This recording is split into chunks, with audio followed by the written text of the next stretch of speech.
Nathan Reed checked his Rolex for the third time in 5 minutes. The exclusive rooftop restaurant of the Archer Hotel offered breathtaking views of Manhattan's skyline, but he barely noticed the golden sunset painting the glass facades of neighboring skyscrapers. His mind was elsewhere, running through the logistics of tomorrow's board meeting and the potential acquisition that could cement his legacy as CEO of Reed Enterprises. "Mr. Reed, your guest has arrived," the maitre d' announced with practiced deference. Nathan nodded, straightening his custom Tom Ford suit as he stood. At 42, his dark hair was just beginning to silver at the temples, adding to the distinguished appearance that financial magazines frequently featured on their covers. America's most eligible bachelor, they called him. The irony wasn't lost on him. This was to be his last blind date. His sister Charlotte's final attempt at matchmaking before he committed fully to his self-imposed solitude. The company would be his wife, his legacy, the only children he needed. He'd made peace with that decision after years of meaningless connections that fizzled out beneath the weight of his ambition. He turned, prepared to offer his standard charming smile, and practiced small talk before the inevitable disappointment set in. But the smile froze on his face. Standing before him in an elegant navy dress was a ghost from his past. "Audrey?" His voice caught, barely audible above the ambient jazz and muted conversations surrounding them. Her honey-blonde hair was shorter now, falling in soft waves to her shoulders instead of the waist-length style he remembered. But her eyes, those piercing hazel eyes, remained unchanged, as did the slight dusting of freckles across her nose that she'd always tried to conceal. "Nathan." Her voice was steady, revealing nothing of what must be churning beneath the surface. "Small world, isn't it?" The maitre d' pulled out her chair, oblivious to the tension crackling between them. Nathan sat mechanically, his practiced poise deserting him entirely. "Charlotte didn't tell me it was you," he managed finally, reaching for his water glass with a hand he forced to remain steady. "She didn't tell me it was you either," Audrey replied, placing her napkin on her lap with deliberate care. "Though I'm beginning to suspect this wasn't entirely coincidental." A waiter appeared, offering wine selections. Nathan ordered without registering his choice, his mind racing to make sense of the situation. Audrey Matthews, now Audrey Campbell according to the reservation, sat across from him after 10 years of silence. 10 years since he'd walked away from everything they'd built together in pursuit of what he'd convinced himself was a greater purpose. "You look well," he offered lamely, hating how inadequate the words sounded. "Success agrees with you too," she replied, her gaze flicking to his wrist. "Nice watch. Limited edition, isn't it?" Nathan resisted the urge to cover the timepiece.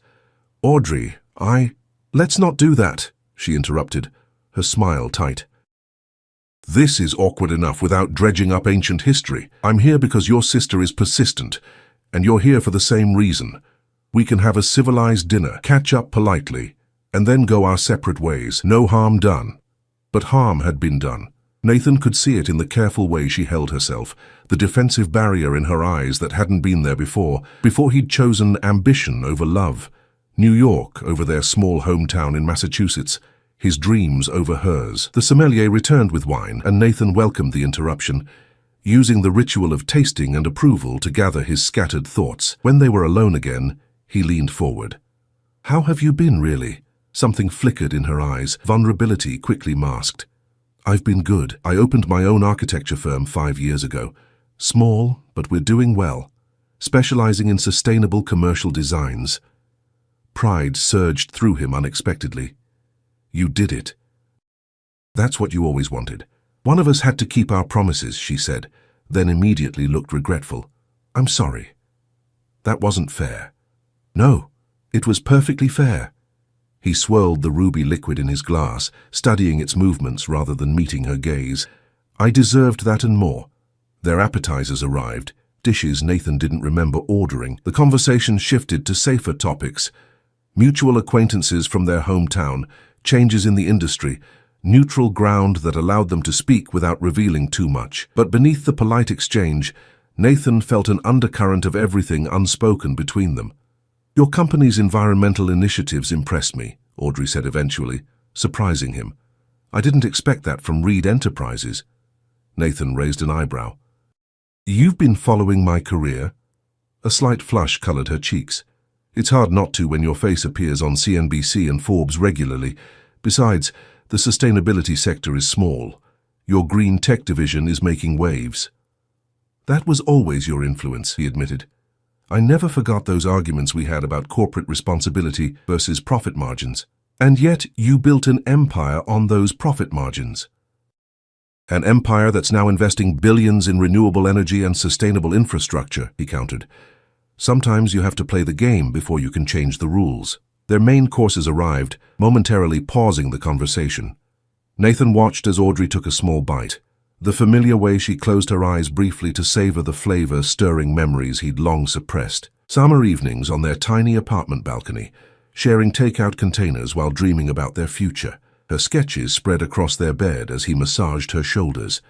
The Christmas morning he'd proposed, kneeling beside their pathetically small tree in matching flannel pajamas. Why did you agree to this date? He asked suddenly. If Charlotte hadn't told you it was me. Audrey set down her fork, considering the question. Honestly, I lost a bet with my business partner. She thinks I work too much. A wry smile touched her lips. Apparently we have that in common. And if you'd known it was me, I wouldn't have come. The blunt truth landed between them like a physical object. You left me standing in our apartment with half the furniture gone and a note. Nathan, a note. He flinched at the raw pain that broke through her composed exterior. I've regretted that every day for 10 years. Have you? Her voice was quiet, but her eyes held his with an intensity that made it impossible to look away. Because from where I'm sitting, you got everything you wanted. The corner office, the billion-dollar company, the penthouse apartment. What exactly did you regret? Before he could answer, his phone vibrated against the table. The screen displayed his CFO's name, the third call in the past hour that he'd ignored. Take it, Audrey said, leaning back. Some things never change. Ignoring the jab, Nathan declined the call again and turned his phone face down. Nothing is more important than this conversation. She laughed, the sound lacking humor. That's new. Audrey, do you know what today is? She interrupted, her fingers tracing the stem of her wine glass. Nathan frowned, searching his memory for the significance. It wasn't her birthday, which was in April. It wasn't the anniversary of when they met or started dating. Those memories he kept locked away in a mental vault he rarely opened. Then realization hit him with physical force. Today, 10 years ago, was the day he'd left, the day he'd accepted the position in New York and walked away from their 5-year relationship, their engagement, their shared dreams. You knew, he whispered. You knew it was me all along. Charlotte didn't have to try very hard to convince me, Audrey admitted, meeting his gaze steadily. I wanted to see if it still hurt, if you still remembered, if you'd become the man you thought was more important than us. Nathan's heart pounded against his ribs. And your verdict? I haven't decided yet. She took a sip of her wine. You told me once that someday I'd understand why you had to leave, that someday I'd thank you for making the hard choice for both of us. So here I am, Nathan. Make me understand. The weight of expectation in her words pressed against his chest. 10 years of justifications, of burying regret beneath achievements and accolades, of convincing himself he'd made the only possible choice. All of it suddenly seemed hollow beneath the steady gaze of the woman he'd once promised forever. Before he could formulate a response, his phone vibrated again, insistently this time. With an apologetic glance, he turned it over, prepared to silence it permanently. But the message on the screen made his blood run cold. Urgent. Mitchell pulling out of merger. Share price already dropping in after-hours trading. Board emergency meeting called. Need you now. The future of everything he'd built hung in the balance of this moment. Thousands of jobs, billions in market value, his entire legacy, all potentially crumbling while he sat trying to explain a decision made a decade ago. Audrey watched the play of emotions across his face and nodded slowly. You should go, duty calls. As Nathan looked between his phone and Audrey, he realized he was standing at the same crossroads he'd faced 10 years before, and this time the choice he made would truly be his last. I'm not going anywhere. Nathan silenced his phone completely, placing it face down on the table with deliberate finality. Surprise flickered across Audrey's face, quickly masked by practiced skepticism. Your empire is crumbling, and you're choosing dinner? Her tone was light, but her eyes searched his with an intensity that made his chest tighten. That doesn't sound like the Nathan Reed who makes headlines. Maybe I'm not that Nathan Reed tonight. He signaled the waiter for another bottle of wine. You asked for an explanation. You deserve one. Audrey set down her fork, her meal barely touched. I've waited 10 years.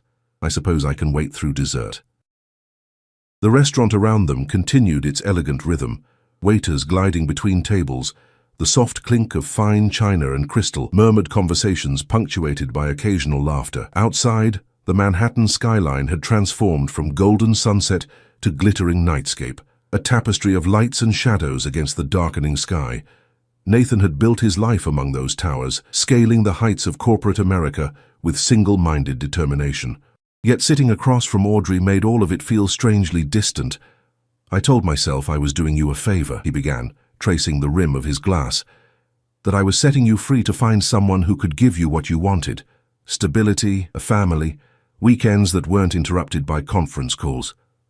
How noble, Audrey remarked dryly. Self-sacrifice has always been your strong suit. Nathan accepted the barb with a slight nod. I convinced myself it was better to make a clean break than to watch us slowly destroy each other. You wanted to stay in Massachusetts, build your firm there. I saw New York as my only path forward. You never asked if I would have come with you, she pointed out. You just decided for both of us. Would you have, he challenged, left everything you were building, your family, your community projects? Audrey's silence was answer enough. The waiter approached with their second bottle, but she covered her glass with her hand. I'm switching to water, thanks. When they were alone again, she leaned forward. You weren't wrong about everything, Nathan. We wanted different things, but you robbed us both of the dignity of choosing our own endings. That note, her voice caught, and she took a moment to compose herself. 3 sentences after 5 years together. That's what I couldn't forgive. Shame burned through him, hot and uncomfortable. I was a coward. Yes, you were.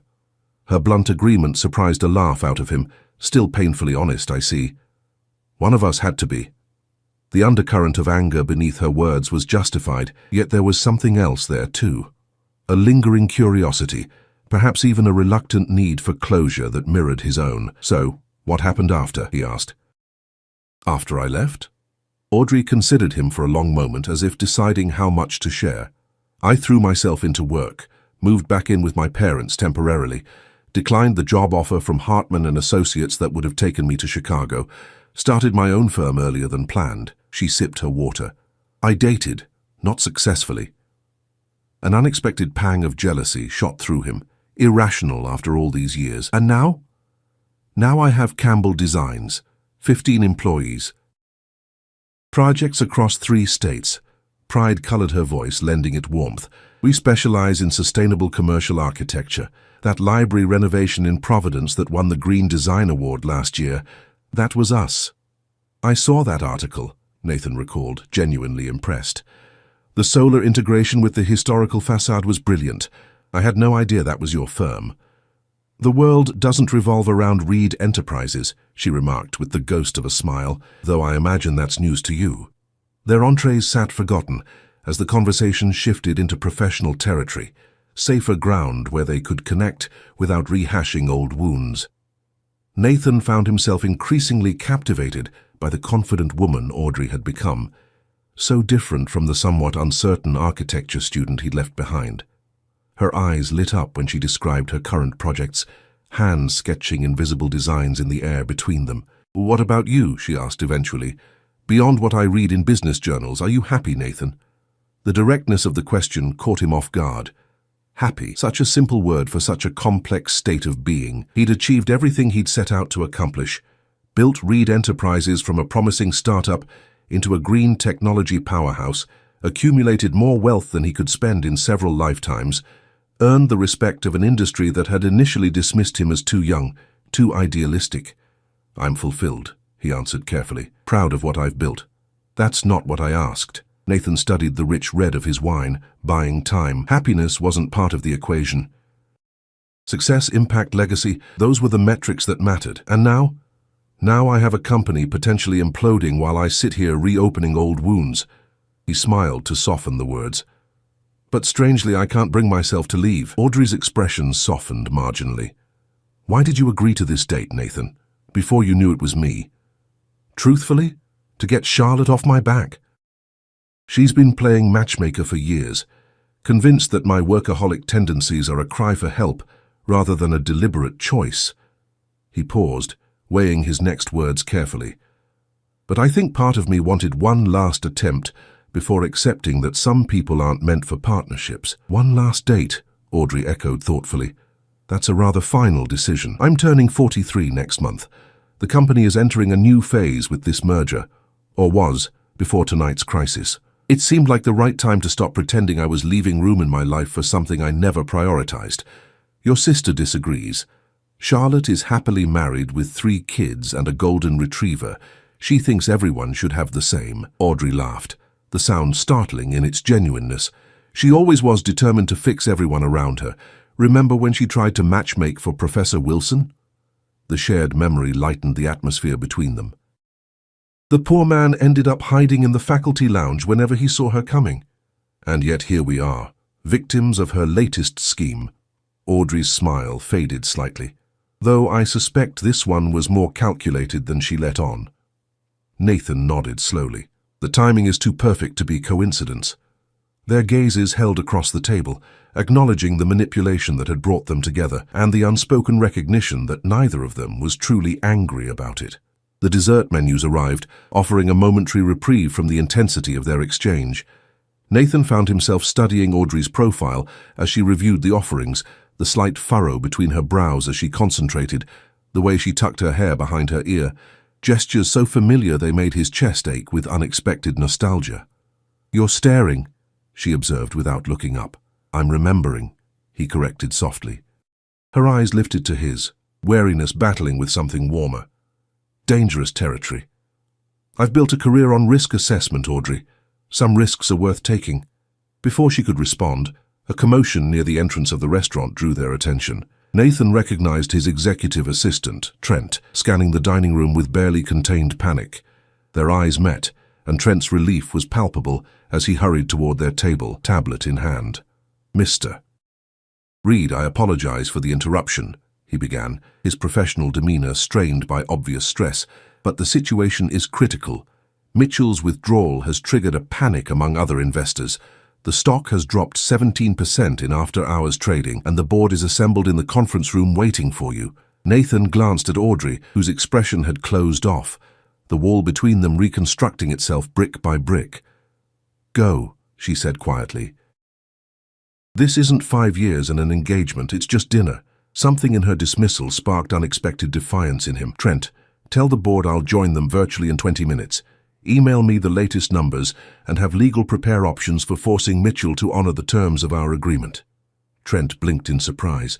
"Sir, Mr. Harrington was quite insistent." 20 minutes, Trent." Nathan's tone made it clear the matter wasn't up for discussion. "And have a car waiting for Ms. Campbell whenever she's ready to leave." When they were alone again, Audrey studied him with renewed curiosity. 20 minutes won't save your merger." "No," he agreed, "but it's enough time to finish our conversation." "Which part? The one where you explain why you left, or the one where you justify why you're still the same man who would choose career over connection?" The challenge in her voice was unmistakable, but Nathan saw beyond it to the hurt that still lingered after all these years. He reached across the table, not quite touching her hand, but close enough that she could bridge the distance if she chose. "What if I told you I made the wrong choice 10 years ago? Her eyes widened fractionally, guard dropping for a split second before skepticism returned. "I'd say it's convenient timing for a revelation, with your company in crisis and your legacy at stake." "Perhaps," he acknowledged, "or maybe seeing you again has forced me to recognize what all this success has cost." Audrey's phone chimed with a text notification. She glanced at it, then back at Nathan with a strange mix of emotion crossing her face. "Speaking of revelations," she said quietly, "there's something I need to tell you, Nathan, something I should have told you the moment I walked in." The gravity in her tone sent a chill down his spine. "What is it?" She took a deep breath, squaring her shoulders as if preparing for battle. "You didn't just leave me 10 years ago, Nathan. You left us." "Us?" Nathan repeated, the single syllable hanging between them as his mind raced to comprehend her meaning. The restaurant around them seemed to fade into a distant blur as he focused entirely on Audrey's face, searching for confirmation of what his heart already suspected. "Yes," she said softly, meeting his gaze with unwavering steadiness despite the slight tremor in her hands. "Us." Time seemed to stretch and compress simultaneously as understanding dawned. "You were pregnant," he whispered, his voice barely audible even to himself. "When I left." Audrey nodded once, her composure remarkable given the magnitude of her revelation. "I found out 3 days after you disappeared to New York. I was going to call you that night, but then your note arrived instead." The floor beneath Nathan seemed to tilt. His carefully constructed world, the empire he'd built, the sacrifices he'd justified, the narrative he'd told himself about doing what was best for everyone, all of it collapsed under the weight of this new reality. "We have a child," he stated. Not a question, but an attempt to solidify this staggering truth in his mind. "We have a daughter," Audrey corrected, her expression softening slightly. "Her name is Abigail. She's 9, almost 10. "Abigail," Nathan repeated, testing the name of a daughter he hadn't known existed until this moment. A daughter who had been growing, learning, living just a few hours away from him for nearly a decade. A wave of emotions crashed through him. Shock, grief, anger, longing. Too complex to untangle. "Why didn't you tell me?" A flash of indignation crossed Audrey's features. "You left me a note, Nathan. 3 sentences ending our engagement and 5 years together. You changed your number. You made it abundantly clear that your new life had no room for me, but a child—" "Yes, a child," she interrupted, leaning forward. "A child needs stability, commitment, presence, all things you explicitly rejected when you walked away. What was I supposed to do? Chase after you, use her as leverage to force you into a life you didn't want?" The accusation stung, but Nathan couldn't deny its underlying truth. The man he had been 10 years ago had ruthlessly excised anything that threatened his ambition, including the woman he'd once promised to love forever. "I had a right to know," he insisted, even as part of him recognized the hypocrisy of his indignation.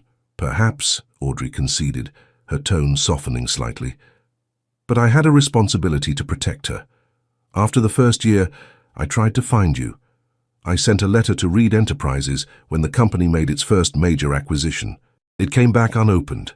Nathan closed his eyes briefly, remembering the strict instructions he'd given his first assistant about personal correspondence.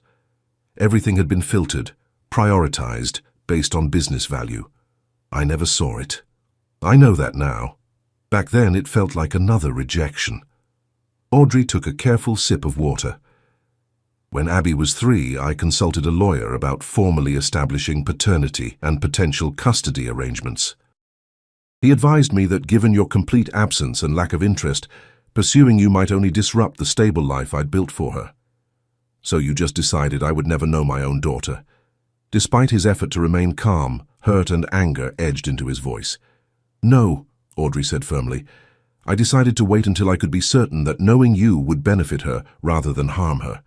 Your life has been splashed across business magazines and tabloids for years, Nathan.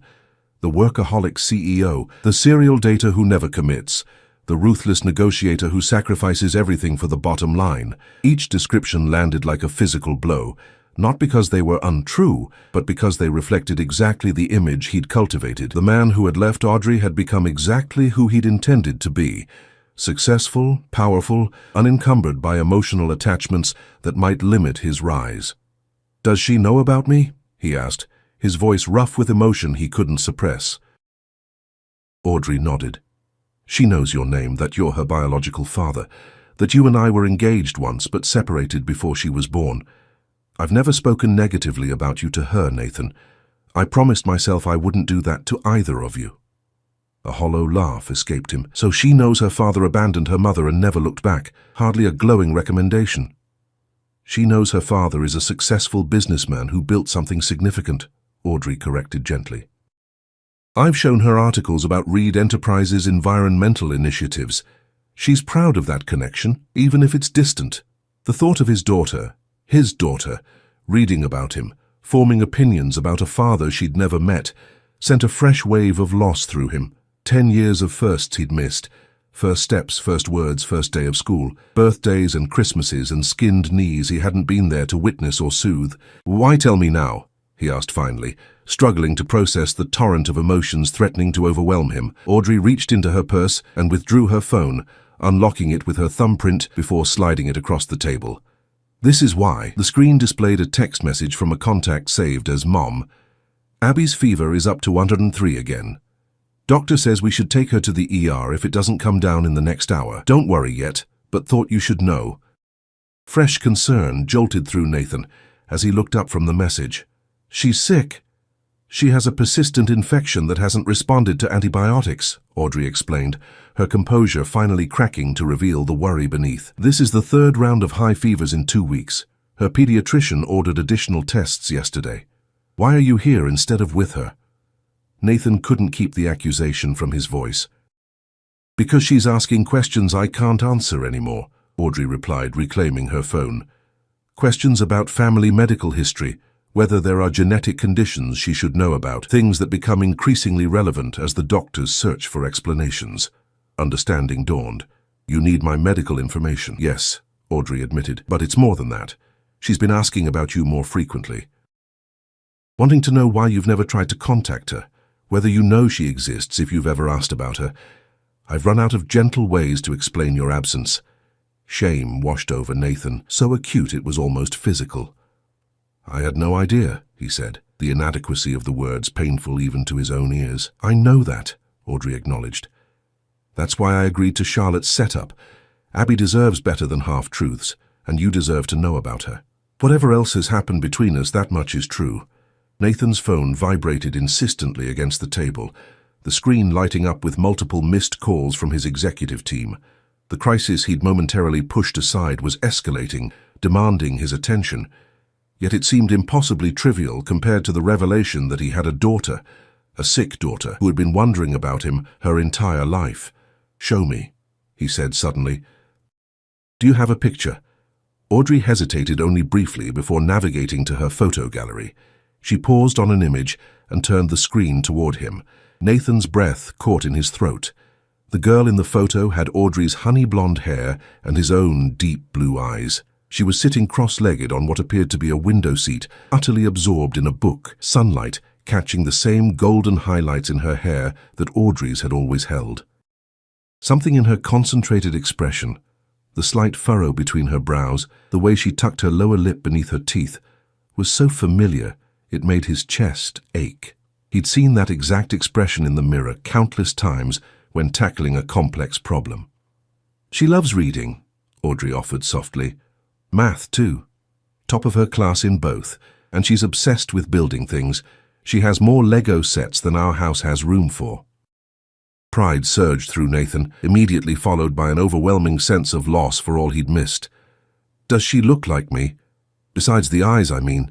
When she concentrates, she's all you," Audrey confirmed with a small smile. "And when she sets her mind on something, there's no moving her. Stubborn as a reed. What else? Tell me everything." For the next several minutes, as Nathan's phone continued to vibrate with increasing urgency, Audrey painted a portrait of their daughter. Abigail Jane Campbell, named for Audrey's grandmother, was precocious and determined, with a passion for architecture that had emerged as soon as she could hold a crayon. She played soccer reluctantly for the social aspect, Audrey explained with amusement, not the athletic one, took piano lessons enthusiastically, and had recently developed an interest in environmental science that had led to a rather ambitious composting project in their backyard. "She sounds amazing," Nathan said, his voice thick with emotion. "You've done an incredible job with her." "She is amazing," Audrey agreed. "And yes, I have." The pride in her voice was well earned, and Nathan felt a fresh wave of remorse for all the burdens she'd carried alone. "I want to meet her," he said suddenly, the words escaping before he could consider their implications. "If that's possible, if she wants to." Caution immediately replaced the warmth in Audrey's expression. "It's not that simple, Nathan. You can't just walk into her life and then disappear again when your company needs you. I wouldn't. 20 minutes ago, you were willing to write off relationships entirely," she reminded him. "Your executive is probably having a coronary, watching you ignore a corporate meltdown. Your entire identity is wrapped up in Reed Enterprises. I can't let Abby become collateral damage to your ambition a second time." Her words landed with the precision of arrows finding their mark. Before Nathan could formulate a response, a new text message chimed on Audrey's phone. She glanced down, her face paling. "I need to go," she said, already gathering her things. "Mum's taking Abby to the emergency room. The fever's not coming down." Nathan stood immediately. "Let me come with you." Audrey hesitated, visibly torn between immediate concern for their daughter and wariness about Nathan's sudden involvement. "That's not a good idea. She doesn't know I'm seeing you tonight. Meeting you for the first time while she's sick and frightened would be overwhelming." Logic battled with the newfound paternal instinct surging through him. "Then let me at least get you there. My driver is waiting downstairs. He'll get you through traffic faster than a taxi." After a moment's consideration, Audrey nodded. "All right, thank you." As they moved toward the exit, Trent intercepted them, his expression stricken. "Mr. Reed, the board is demanding—" "Not now," Nathan interrupted, his tone brooking no argument. "Ms. Campbell has a family emergency. We're leaving." "But sir, the Mitchell deal—" "Can wait," Nathan finished firmly. He turned to Audrey, who was watching the exchange with a mixture of surprise and skepticism. "Some things are more important." The elevator ride and walk through the hotel lobby passed in tense silence. Outside, Nathan's black Maybach idled at the curb, his driver jumping out to open the door as they approached. "Children's Hospital on York Avenue," Audrey instructed as they settled into the leather back seat. As the car pulled into traffic, Nathan turned to find Audrey watching him with an inscrutable expression. "What?" "That's the first time I've ever seen you choose something over work," she said quietly. "I'm trying to decide if it's genuine, or if you'll be checking your email before we reach the hospital."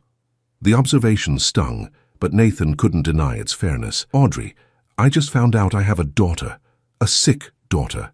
Do you really think anything else matters to me right now?" "I don't know," she answered honestly. 10 years is a long time, Nathan. People don't change their fundamental nature overnight, not even for bombshell revelations." Before he could respond, his phone rang again, his board chairman's direct line. With deliberate movement, Nathan powered off the device completely and slipped it into his jacket pocket. "Maybe not overnight," he conceded, "but some revelations demand immediate recalibration of priorities." For the first time that evening, genuine softening showed in Audrey's expression. "She'll be okay," she said, though whether to reassure him or herself wasn't clear. "She's strong." "Like her mother," Nathan replied. A ghost of a smile touched Audrey's lips. "And stubborn like her father."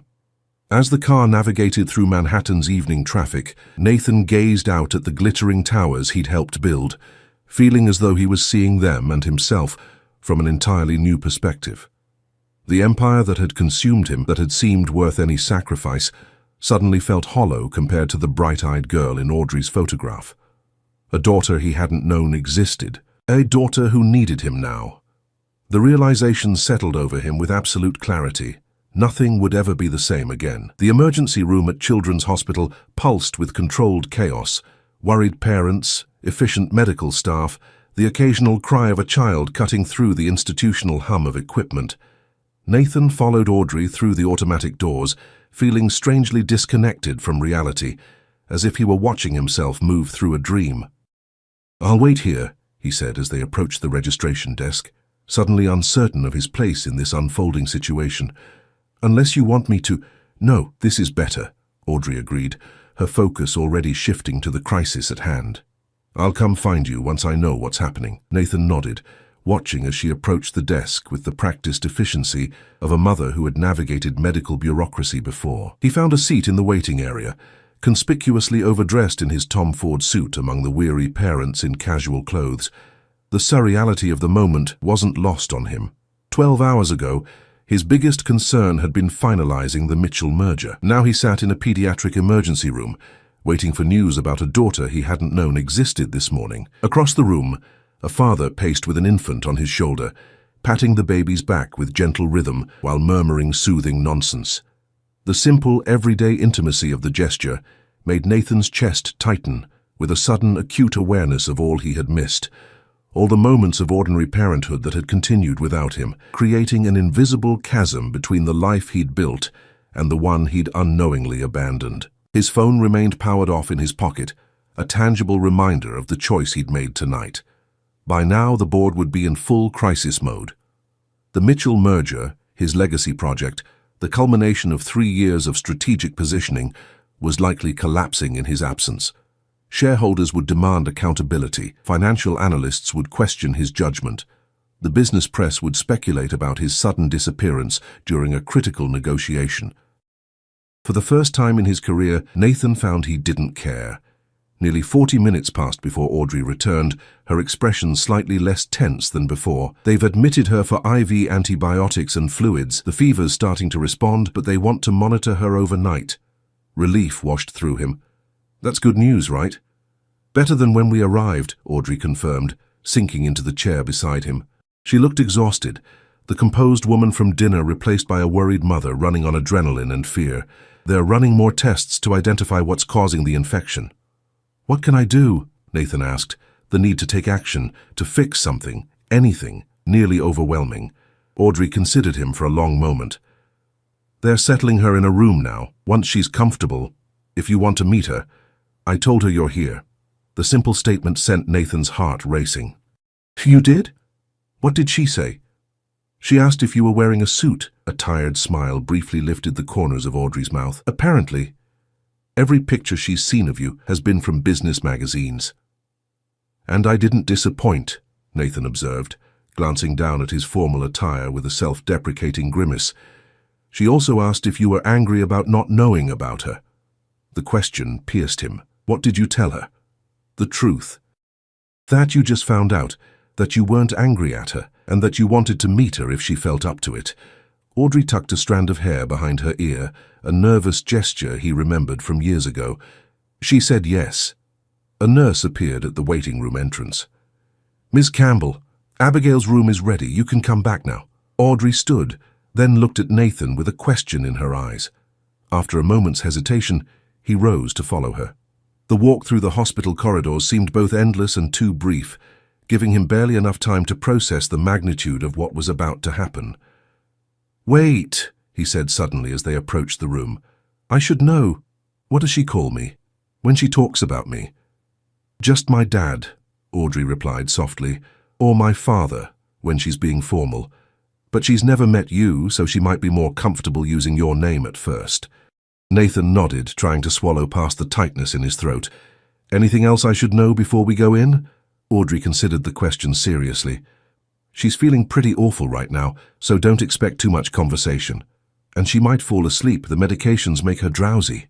She paused, then added, she has your smile, just so you're prepared.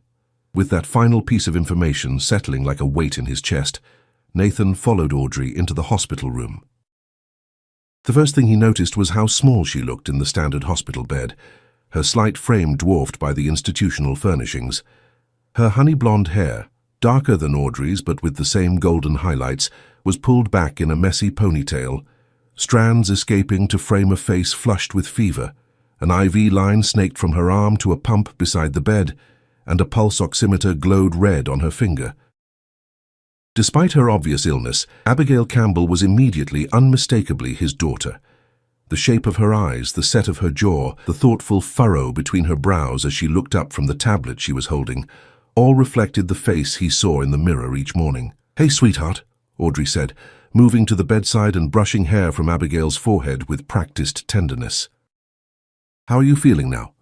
Better, Abigail replied, her voice smaller and more subdued than Nathan had imagined. The nurse says my temperature is down to 101. That's good news, Audrey smiled, though Nathan could see the lingering worry in her eyes. Abby, there's someone here who wanted to meet you. She turned slightly, gesturing toward where Nathan stood frozen in the doorway. This is Nathan Reed. Abigail's eyes, his eyes, met his, with a directness that was startlingly adult. You're my father, she stated, neither a question nor an accusation, simply a fact being confirmed. Yes, Nathan managed, finding his voice. I am. He approached the bed slowly, hyper-aware of both Audrey's watchful gaze and the momentous nature of this first meeting. Up close, the resemblance between them was even more pronounced, sending a fresh wave of emotion through him. Mum says you didn't know about me until tonight, Abigail continued, studying him with the same analytical intensity he recognized from his own approach to new information. That's right, Nathan confirmed. settling carefully into the chair beside her bed. If I had known, I would have been there. I want you to understand that. Abigail considered this with a slight tilt of her head. Would you really? Mom says you're very busy being important. The innocent repetition of what had clearly been Audrey's diplomatic explanation for his absence struck him like a physical blow. He glanced at Audrey, who had the grace to look slightly abashed.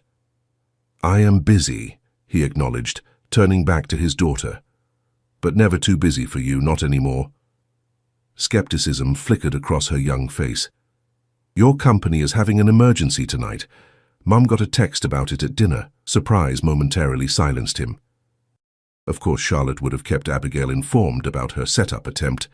The realization that his daughter had been aware of the dinner, had perhaps been waiting for news of how it went, added yet another layer to the evening's revelations.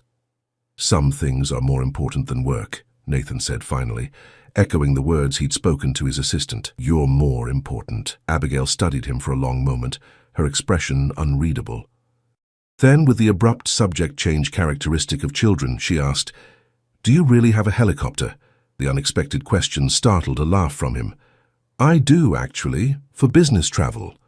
I want to ride in it someday, she declared, then immediately looked to Audrey as if checking whether she'd overstepped. Maybe when you're feeling better, Audrey said carefully, we can discuss appropriate father-daughter activities. The phrase father-daughter activities sent a jolt of both elation and fear through Nathan. The enormity of what lay ahead, building a relationship with this child who was simultaneously a stranger and a part of himself, was daunting in its complexity. I'd like that, he said softly, then added with more confidence, in fact, I'm counting on it. Abigail's eyelids were growing heavy, the medication and her illness clearly taking a toll. Are you going to disappear again? She asked suddenly, the directness of the question belying her drowsy state. No, Nathan promised, the word carrying the weight of absolute conviction. I'm not going anywhere, Abigail. I've missed too much already. Seemingly satisfied with this answer, she allowed her eyes to close. Within minutes, her breathing had deepened into sleep, though the flush of fever still colored her cheeks. Nathan and Audrey sat in silence for several moments, watching their daughter's chest rise and fall in the rhythmic pattern of sleep. She's incredible, Nathan whispered finally, unable to tear his gaze away from Abigail's face. Yes, she is, Audrey agreed, her earlier wariness softened by the shared moment of parental pride.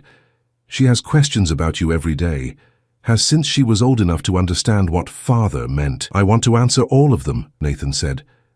I want to be part of her life, Audrey. Whatever that looks like, whatever boundaries you need to set, I'll respect them, but I can't walk away now that I know she exists. I wouldn't ask you to, Audrey replied. Despite everything, I've never doubted that you would be a good father if given the chance. That's why I came tonight. The simple vote of confidence, coming after her earlier justified skepticism, meant more than Nathan could express. Thank you for that. And for raising her so well, Audrey nodded, then gestured toward the door. We should let her sleep. The nurse said we could use the family lounge down the hall. The lounge was mercifully empty, offering a private space for the conversation they both knew was inevitable. Nathan sank onto a worn sofa, loosening his tie as the events of the evening caught up with him. What happens now? He asked, the question encompassing far more than he could articulate. Audrey settled into an armchair across from him. That depends on you, Nathan, on what kind of father you want to be. The involved kind, he answered immediately. I've missed 9 years. I don't want to miss another day. And Reed Enterprises, the merger that's falling apart as we speak? Her tone wasn't accusatory, merely practical. Your life is in New York. Ours is in Boston. Nathan ran a hand through his hair, mind racing through possibilities and priorities, with the same analytical precision he applied to business decisions. The company will survive with or without the Mitchell merger. As for New York versus Boston, he paused, the answer crystallizing with unexpected clarity. Reed Enterprises has offices in Boston. I can relocate our headquarters if necessary. Surprise flickered across Audrey's face. You would do that? For Abigail? Without hesitation. The certainty in his voice reflected the fundamental shift that had occurred within him. I built the company to create something lasting, something that would outlive me. But what's the point of a legacy if you have no one to leave it to? Audrey studied him with renewed thoughtfulness. You really have changed. Not changed, Nathan corrected gently, just reminded of what matters most. He leaned forward, meeting her gaze directly. I know we can't simply pick up where we left off 10 years ago. Too much has happened. But I want a chance to be Abigail's father, a real father, not just a weekend visitor or holiday presence. She needs that, Audrey acknowledged. She needs you. The simple statement filled Nathan with equal parts joy and terror, the awesome responsibility of being needed by the daughter he'd just met. And what about you, Audrey? What do you need? The question hung between them, weighted with shared history and newfound complexity. Audrey took her time answering, her expression contemplative. I need to know that this isn't temporary, that when the novelty wears off or when work demands your attention, you won't disappear from her life, from our lives. I won't, Nathan promised, the words emerging with the same certainty that had driven his most successful business decisions. 10 years ago, I made the biggest mistake of my life walking away from you. I won't make that mistake again. A tentative smile touched Audrey's lips. One step at a time, Nathan. Let's focus on Abigail first. He nodded, accepting the wisdom in her cautious approach. Speaking of which, I should probably give you this. He reached into his jacket pocket and withdrew a business card, scribbling on the back before handing it to her. My personal cell number, reachable day or night, for anything either of you needs. Audrey accepted the card, her fingers brushing his in a brief contact that sent an unexpected current of awareness through him. I'll add it to her emergency contact information at school. As her father, you should be listed. The simple acknowledgement of his rightful place in their daughter's life filled Nathan with a warmth unlike anything his professional accomplishments had ever provided. Thank you. A comfortable silence settled between them, the antagonism of their dinner conversation replaced by the tentative beginnings of a new understanding. Outside the window, dawn was breaking over the Manhattan skyline, painting the eastern horizon in pale gold and rose. You should probably turn your phone back on, Audrey suggested finally. See what's left of your company. Nathan chuckled, the sound surprisingly light given the circumstances. Probably, he agreed, though he made no move to do so. But whatever I find, my priorities are clear now. He paused, choosing his next words carefully. I'd like to take you both to breakfast once Abigail is discharged. Perhaps show you the Boston office I'll be relocating to. Audrey's smile widened slightly. One step at a time, remember? Right, Nathan agreed, matching her smile with one of his own. Though I've always been something of an overachiever. That, Audrey said with a hint of the warmth he remembered from their past, is something Abigail definitely inherited from you. As they rose to return to their daughter's room, Nathan felt a sense of purpose and clarity that had been missing from his life despite all his achievements. The empire he'd built, the wealth he'd accumulated, the power he'd wielded, none of it compared to the simple, profound joy of discovering he was a father. Of knowing that despite his past mistakes, he had been given a second chance at what truly mattered. The Mitchell merger might be lost, but Nathan Reed had found something infinitely more valuable, a family he hadn't known he was missing, and the opportunity to become the man he should have been all along. As they reached Abigail's door, Audrey paused, turning to face him with an expression that held both caution and hope. Welcome home, Nathan, she said softly, the simple phrase encompassing far more than a geographical location. For the first time in 10 years, Nathan Reed felt he truly was home.